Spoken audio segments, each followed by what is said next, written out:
Hey guys, welcome back to the channel. In today's video, I'm going to show you how to connect GoHighLevel to Make.com so you can start automating your workflows in just a few clicks. Now, let's jump right in. First, once you're logged into Make.com, you want to go ahead and create a scenario. So you want to click this button at the top. Now, this is basically the blank canvas where your automation will live. Now, when the scenario screen opens, you'll see a big plus icon in the center.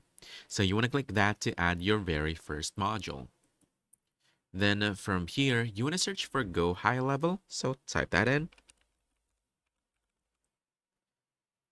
And you want to choose this first option at the top. Let's click this. Now from here, you'll see a list of events you can use as triggers or actions. This is where the automation really starts to take shape. Next, you're gonna have to create a webhook. So let's go ahead and choose Watch Events. All right, there we go. And then you want to choose Create a Webhook.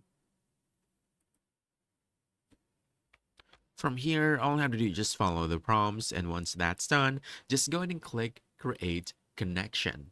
Now, this step is super important because it builds the link between GoHighLevel and Make.com. Then you just will have to enter the details it asks for, and you're good to go. Last step, don't forget to save your scenario. It's super simple, but it makes sure everything you set up is locked in and ready to run. That's it.